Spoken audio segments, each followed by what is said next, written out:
नमस्कार, बहुत स्वागत है आप सभी का। आप देख रहे हैं भारत की खबर। मैं हूं सौरभ शर्मा। आज की एक बहुत बड़ी खबर है। अब ये कितने बड़े पैमाने पे रिपोर्ट होगी वो तो कल सुबह के आपको अखबार देख करके पता चलेगा और हेडलाइन सुननी पड़ेंगी आपको टीवी पे, लेकिन हमारे लिए बहुत बड़ी खबर है ये। अमेरिका के राजदूत, सॉरी, इंडिया टीवी के पॉलिटिकल एडिटर देवेंद्र पराशर हमारे साथ हैं। मैं सच में इस खबर में इतना एक्साइटेड हूं, मैं ये भूल गया कि आप हैं यहाँ पे। ये बहुत बड़ी खबर है। तो देवेंद्र जी से जानेंगे हम इसके बारे में। अमेरिका के राजदूत कश्मीर के दौरे पर हैं। आज इन्होंने कश्मीर की वादियों का लुत्फ उठाया और वहाँ इन्होंने चीफ मिनिस्टर उमर अब्दुल्ला के साथ एक मीटिंग भी की है और वहाँ इन्होंने एक बहुत बड़ा स्टेटमेंट दिया कि कश्मीर भारत का एक बहुत अहम हिस्सा है। अब आप ये, इसीलिए मैंने इसको सीधा लिखा, राजदूत भूल जाइए, अमेरिका कह रहा है कश्मीर भारत का एक बहुत अहम हिस्सा है। और हमारी सारी लड़ाई क्या है? हमारी सारी लड़ाई उस नैरेटिव से है जो पाकिस्तान बुनना चाहता है कि कश्मीर एक डिस्प्यूटेड लैंड है। और हमारे नज़रिए में वो कभी ऐसा नहीं रहा। कश्मीर पूरा हमारा है, पीओके भी हमारा है। लेकिन हाँ, अब आप इस बात को कह सकते हैं कि हमें किसी के ओपिनियन से फ़र्क नहीं पड़ता, लेकिन दुनियादारी ऐसे चलती नहीं है। अमेरिका जो बोलता है उसका एक वज़न है दुनिया में, और अमेरिका कह रहा है कि कश्मीर भारत का हिस्सा है। तो आज आप ज़रा, वैसे हमारे यहाँ बैन है, लेकिन पाकिस्तान की हेडलाइन भी अगर कहीं से पता चल जाए तो देखिएगा वहाँ कितने सांप लौट रहे होंगे आज लोगों के कलेजे पर कि भारत के राजदूत ने ये बात कैसे कह दी। और ये ऐसे वैसे राजदूत नहीं हैं, ये वो व्यक्ति हैं, सर्जियो गौर, जिसको कहा जाता है कि he has the years of the American president, कि ये अमेरिकी राष्ट्रपति के बहुत करीबी व्यक्ति हैं, इसीलिए इनको भारत के राजदूत के तौर पर चुना भी गया था।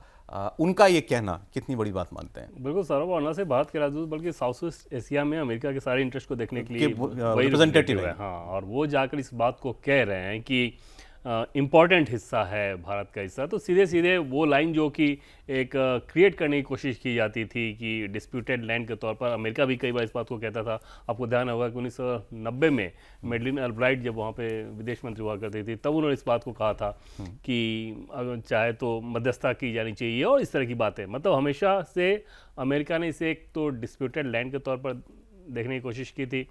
तो उस कंडीशन में पिछली बार भी आपको ध्यान होगा कि डोनाल्ड ट्रंप पिछले साल इनफैक्ट उन्होंने मध्यस्थता कराने की एक ऑफर दिया था।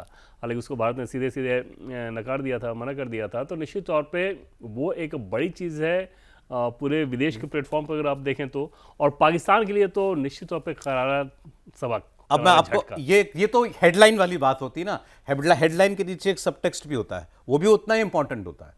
वो क्या है जो इनका दूसरा स्टेटमेंट आया, और यहां आपको देवेंद्र की इनसाइट की जरूरत पड़ेगी, मुझे है।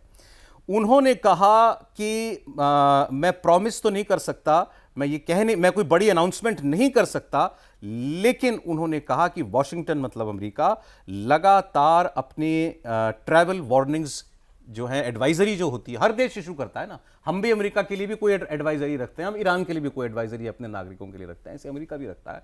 उन्होंने कहा कि अमेरिका कश्मीर के लिए अपने नागरिकों की ट्रैवल एडवाइजरी को बदलने के बारे में सोच सकता है, और उन्होंने कहा कि हो सकता है कि इसके बारे में वो ऐसा कुछ करें। ये ज्यादा बड़ी बात है। बिल्कुल सौरभ, और इसके बारे में उन्होंने कहा है कि इस पर रिव्यू किया जाएगा। समझा सकता है क्योंकि वो वहाँ पर सिक्योरिटी का मसला रहेगा, तो वो अलग से उसका एक मैकेनिज्म रहेगा।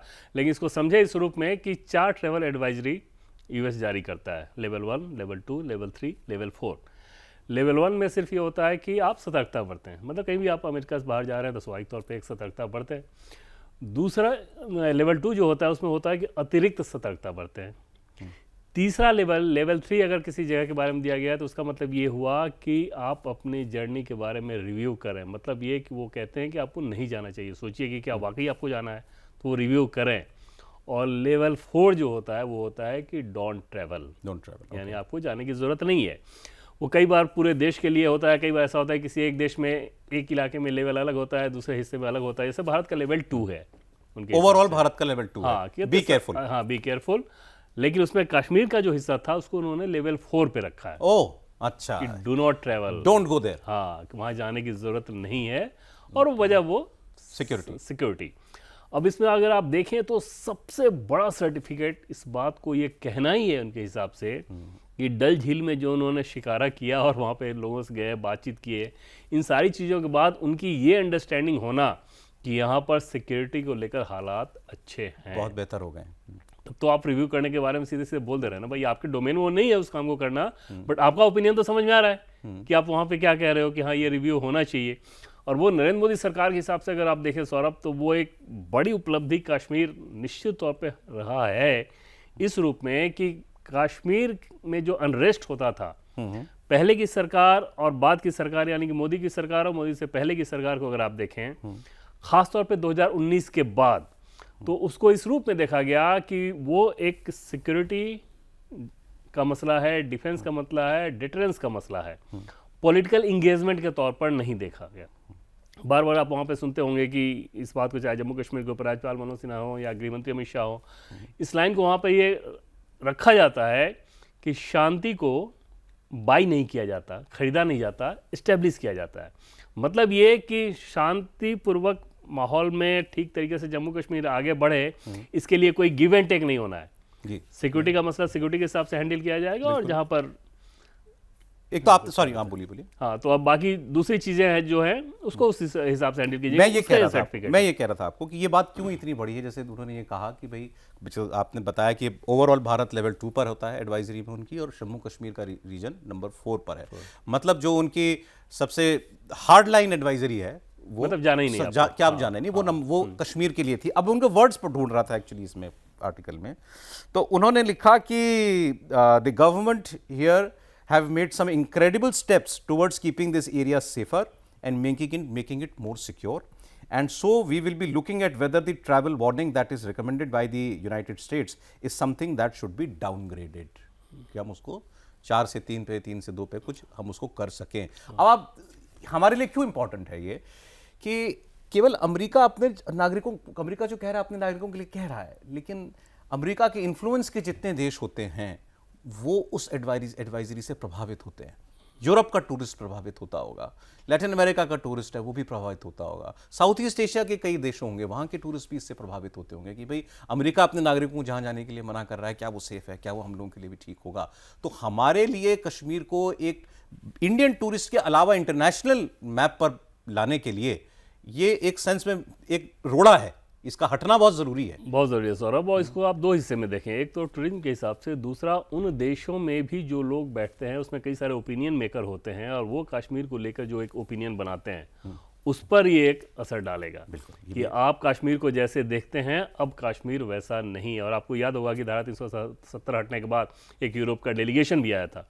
हाँ, बिल्कुल। तो उन सारी चीज़ों का मकसद यही रहता है कि आकर आप यहाँ पे हालात देखें, और एक पाकिस्तान की तरफ से जो स्पॉन्सर्ड आप कहें प्रोपेगेंडा चलाया गया है, उस प्रोपेगेंडा का जम्मू कश्मीर की हकीकत से कोई लेना देना नहीं है। और अगर जम्मू कश्मीर स्टेट में अगर कहीं कोई दिक्कत आती है तो उसके पीछे पाकिस्तान है जो ये दिक्कत कराने की कोशिश करता है। तो उस रूट कॉज को ये ठीक तरीके से एड्रेस कर रहा है। पाकिस्तान के हिसाब से देखें तो पाकिस्तान तो ओवरऑल कंट्री में ही अमेरिका के लेवल 3 में है, यानी कि वो कहते हैं ये कि हाँ भाई रिव्यू करिए, मत जाइए, अगर बहुत इंपॉर्टेंट ना हो तो ना जाइए।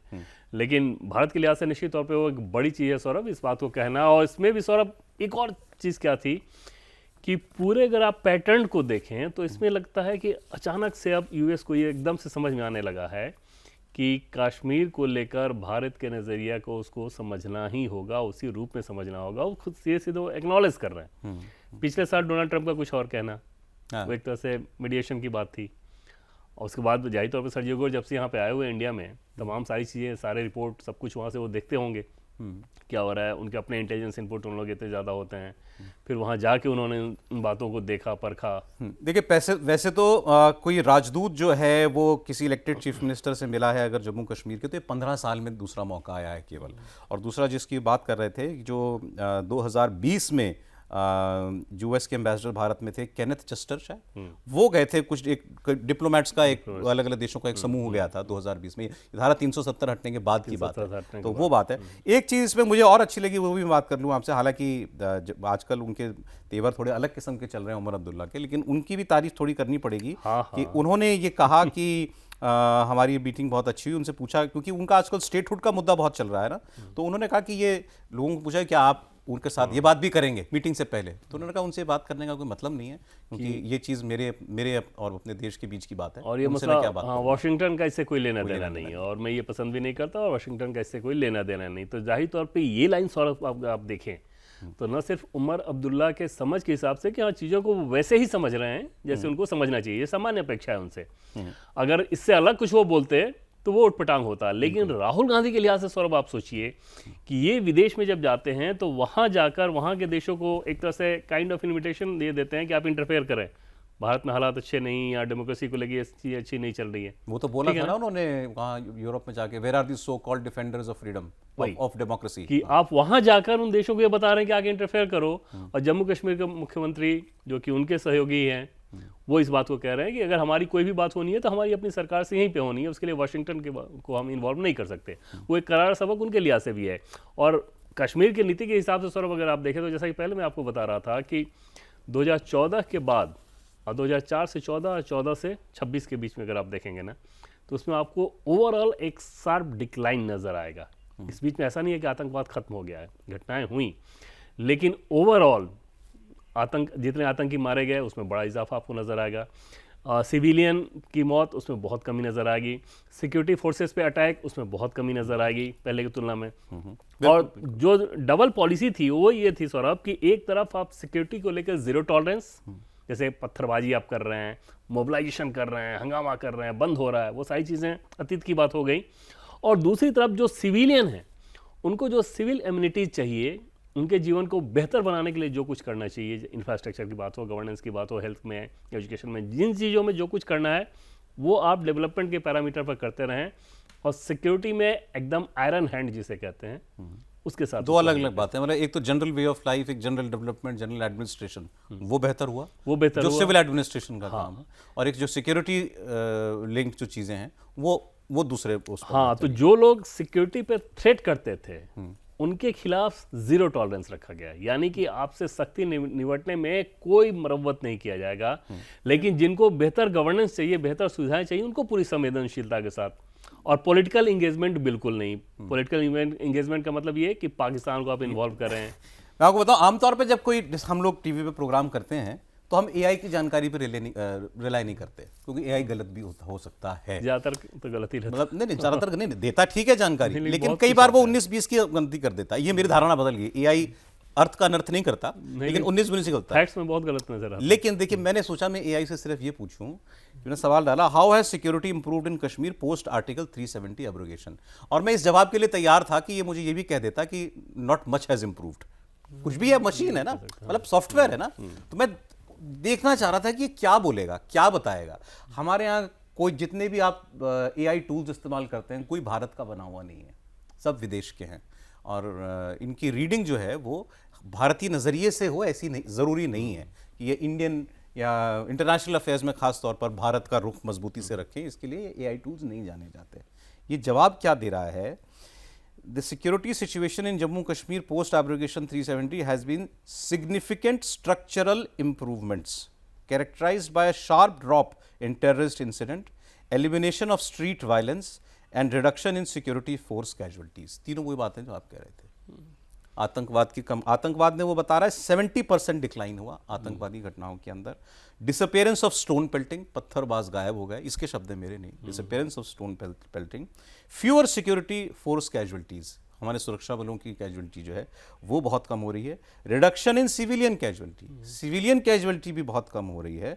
और यूनिफाइड लीगल फ्रेमवर्क, मतलब replacement of Ranbir penal code with Indian penal code.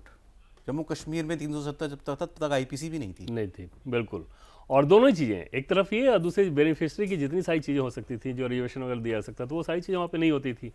2019 के बाद सौरभ इस लिहाज से इसमें बड़ा फ़र्क आया कि 2019 के बाद जम्मू कश्मीर का जो सिक्योरिटी का आर्किटेक्ट था उसका कमांड सेंटर दिल्ली के हिसाब से होने लगा।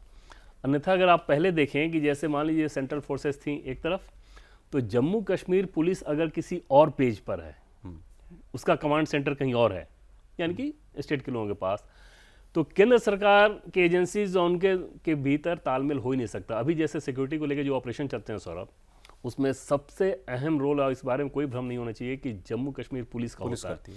इसलिए कि वो ग्राउंड पे वही जानते हैं, वही समझते हैं। बाहर से जो फोर्स का व्यक्ति गया हुआ है कुछ महीने की पोस्टिंग के लिए, वो कितना समझेगा, उसका कितना इंटेलिजेंस ये रहेगा, उनके पास ताकत है, उनकी ट्रेनिंग अच्छी है, वो सारी चीज़ें हैं। लेकिन जम्मू कश्मीर पुलिस का रोल बहुत अहम होना चाहिए था पहले, अगर इस पर कंट्रोल करना था तो, और वो हुआ तो उसका फ़र्क आपको नज़र आता है। कई सारे ऑपरेशन ऐसे होते हैं सर सौरभ की जम्मू कश्मीर पुलिस के कुछ लोग जाकर उस काम को कर दे रहे हैं। तो ये एक बड़ा फर्क आया इस सरकार में 2019 के बाद कि अच्छा ऐसा नहीं था कि जम्मू कश्मीर पुलिस पहले भी वही थी, लेकिन जो उनके पॉलिटिकल मास्टर्स थे वो अपने हिसाब से उनका इस्तेमाल करते थे। वहाँ जो अच्छे लोग थे उनको किनारे कर दिया जाता था, जो वेस्टेड इंटरेस्ट वाले हैं उनको। देखिए, एक तो अमेरिकी राजदूत की विजिट भी ऐसे नॉर्मल हालात जब तक उनको लगभग नॉर्मल लेंगे तब तक नहीं हो सकती थी। क्यों जाएगा अमेरिका का राजदूत किसी भी कॉन्फ्लिक्ट जोन में, क्यों जाएगा? उनको लगा हालात जाने लायक हैं तो वो गए।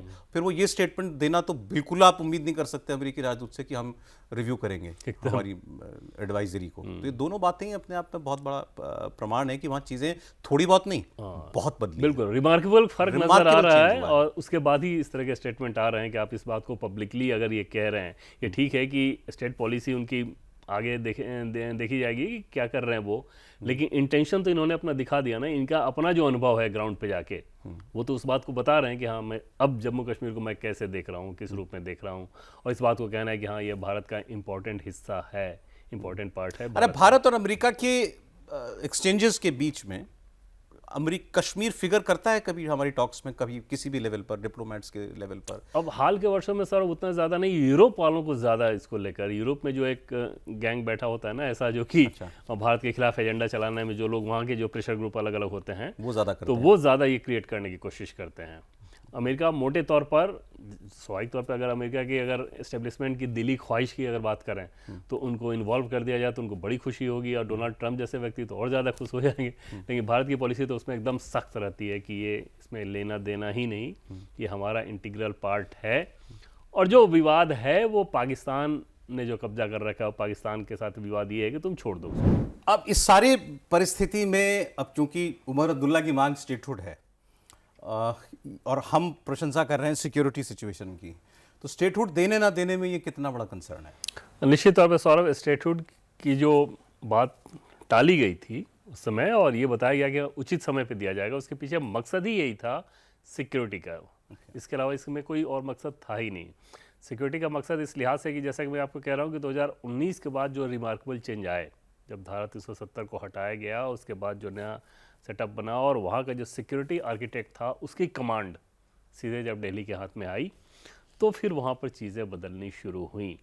उसके पीछे वजह ये थी कि जैसे ही वहाँ पे JNK-LG एडमिनिस्ट्रेशन शुरू हुआ तो वहाँ पर ट्रांसपेरेंसी, इफ़ेक्टिवनेस, वहाँ पे सिक्योरिटी को लेकर ज़ीरो टॉलरेंस, अगर कोई भी इन्वॉल्व हो, चाहे कोई ग्रुप हो, प्रेशर ग्रुप हो, कोई लोगों का ग्रुप हो जो भड़का रहा हो, उसके खिलाफ सख्त कार्रवाई, जिससे लॉ एंड ऑर्डर को लेकर जो गलत काम कर रहे हो उनके अंदर एक खौफ हो, और जो सामान्य नागरिक हैं उनके अंदर भरोसा हो कि पुलिस हमारे साथ है, हमारे लिए। हम जाके अगर थाने में इस बात की शिकायत करेंगे तो पुलिस सुनेगी, वो किसी दबाव में नहीं आएगी, किसी पॉलिटिकल प्रेशर में नहीं आएगी, किसी उस तरह के नेक्सस वाले ग्रुप में नहीं आएगी।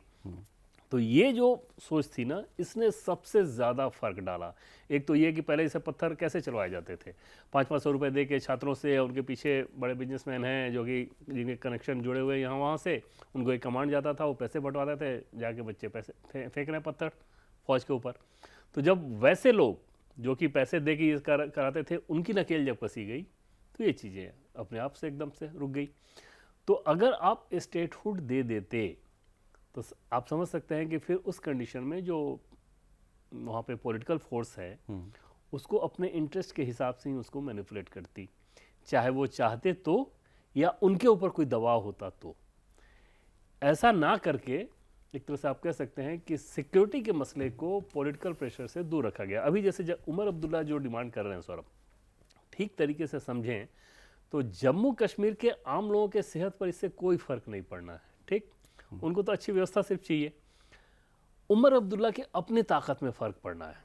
कैसे कि जैसे पुलिस अगर आपके पास आ जाएगी तो आप समझ सकते हैं ना कि डंडा अगर आपके पास आ गया तो फिर मान लीजिए आपने किसी को भी डराना, धमकाना, कुछ भी कराना हो तो आपके पास मोटे तौर पे वो पुलिस और ट्रांसफर पोस्टिंग मांग रहे हैं।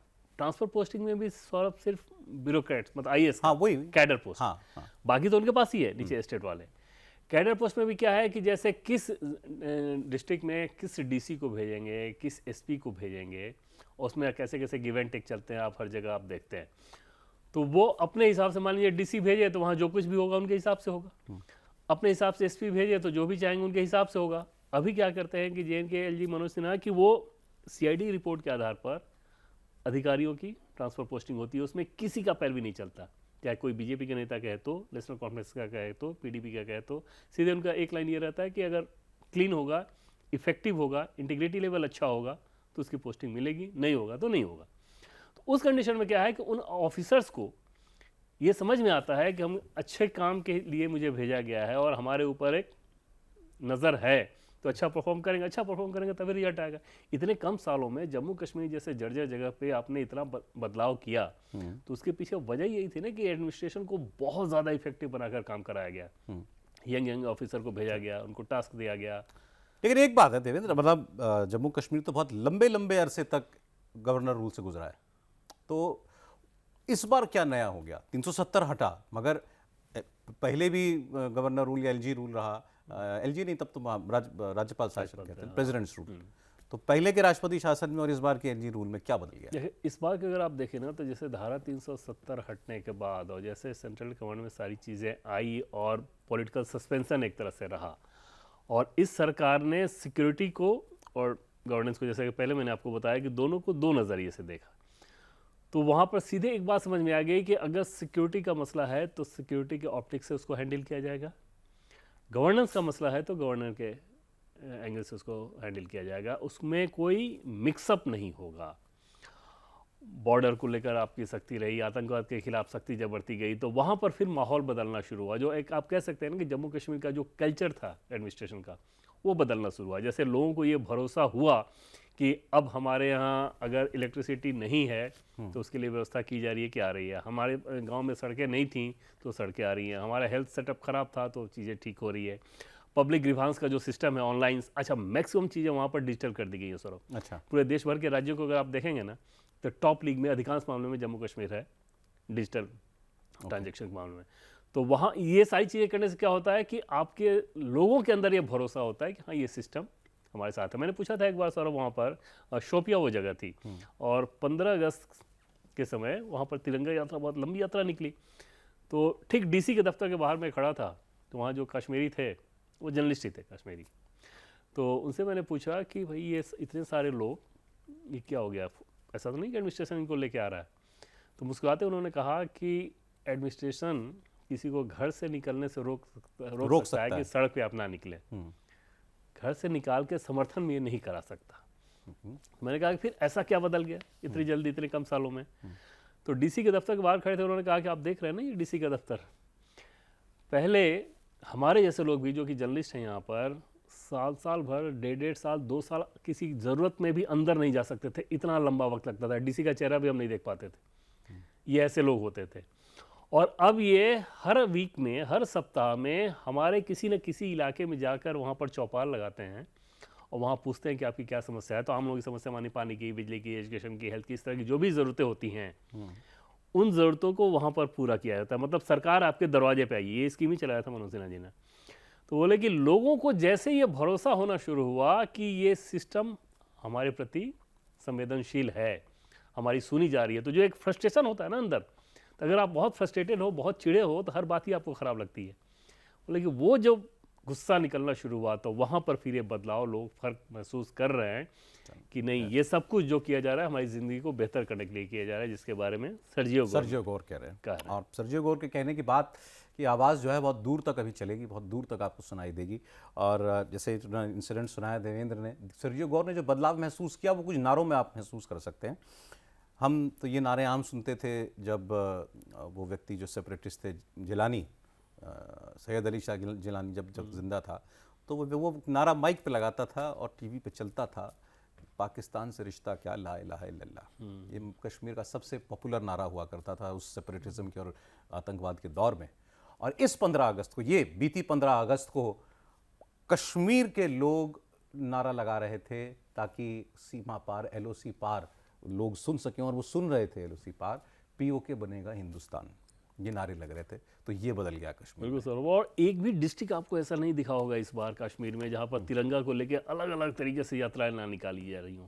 कोई बाइक पे निकाल रहा है, कोई किस कर रहा है, कोई कुछ कर रहा है, अलग अलग तरीके से। तो वो तो सिर्फ ऐसे ही दिख रहा है कि अच्छा, आपको हैरानी होगी जान के कि वंदे मातरम वाले कार्यक्रम को लेके जम्मू कश्मीर के डिस्ट्रिक्ट लगातार पूरे देश भर में टॉप पे रह रहा है। 10 में से पता चला 8 डिस्ट्रिक्ट 9 डिस्ट्रिक्ट जम्मू कश्मीर में हो रहा है। तो ये बदलाव तो सीधे सीधे नजर आ रहा है। सर्जियो गोर ने यूं ही नहीं कहा, बिल्कुल वहाँ के लोगों से भी, अच्छा ऐसा भी नहीं है कि वहाँ खत्म हो गया है, ठीक, रातों रात नहीं ये हो सकता है कि सारे के सारे कश्मीरी एकदम से मेन स्ट्रीम को समझ गए, ऐसा नहीं है, लेकिन बदलाव बहुत ज़्यादा है, बहुत तेजी से है। और उमर अब्दुल्ला की बात बता देना हमको, वो अभी यहाँ दिल्ली में तो कंट्रोवर्सी हो गई कि कांग्रेस मुख्यालय में वंदे मातरम पूरा बजाने पर क्या कैसा रिएक्शन आया।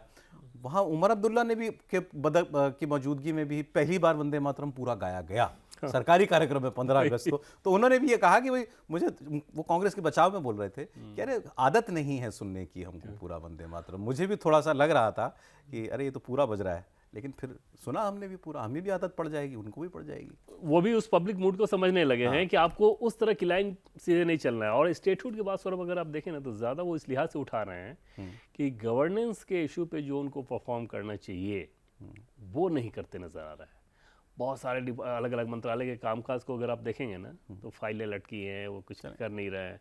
तो उन सारी चीज़ों से लोगों के प्रति फिर असंतोष हो रहा है लोगों के मन में। तो उससे ध्यान हटाने के लिए ये राग है कि इमोशनली आसान होता है ना कि हम लोगों को थोड़ा सा, हाँ, इससे इमोशनली एक सेक्शन कनेक्ट हो सकता है कि भाई अरे हम राज्य थे और हम ये हो गए। हाँ, तो ऐसे उस इंडिविजुअल से अगर आप पूछिए कि आपके जीवन में, आपके जीवन यापन में जो भी आप करते हैं या आपके लाइफ स्टाइल में इससे क्या फ़र्क होना है, वो नहीं बता पाएंगे कि भाई यूटी हो या स्टेट हो। जैसे हम लोग दिल्ली में मान लीजिए रहते हैं, दिल्ली अगर यूटी है या स्टेट है, हमें क्या फ़र्क पड़ना है? हमें तो वो उन सारी चीज़ों से फ़र्क पड़ना है जो हमें मिलती हैं। हाँ, ठीक बात है। कई बार तो ये माना जाता है कि यूटी का एडमिनिस्ट्रेशन ज़्यादा बेहतर होता है। कश्मीर में मुझे बहुत ऐसे लोगों से मिला हूँ जो यही मानते हैं कि यहाँ पर जब जब दिल्ली का रूल रहा है तब तक अच्छा रहा है। और एक बहुत आया था सौरभ ये, जो अभी भी ये कहते हैं कि वापस एलजी प्रशासन ही लेके आना चाहिए, ये सरकार हमारी नहीं सुन रही है। वजह क्या है कि गवर्नेंस आप बेहतर दे देते हैं। ये तो चलें, खैर अब एक सियासी मुद्दा है, ये सरकार का कमिटमेंट है, उमर अब्दुल्ला और सरकार के बीच की बात। स्टेटहुड सियासी मुद्दा नहीं है सौरभ। स्टेटहुड को अगर आप देखें ना, जैसे कि पहले मैंने आपको बताया था कि सिर्फ वो सिक्योरिटी वाला, अगर सिक्योरिटी की चीज़ें वो एकदम से नजर आएंगे ठीक होंगी, सरकार को स्टेटहुड देने में कोई दिक्कत ही नहीं है। लेकिन कश्मीर के बारे में कोई भी अच्छी खबर आती है तो आप देख सकते हैं हमारे चेहरों पर खुशी जो है वो सर्जियो गौर की बदौलत है इस बार। तो बहुत शुक्रिया देवेंद्र आपका कश्मीर पर इतनी इंसाइट हमको देने के लिए। भारत की खबर देख रहे थे आप, आज इतना ही।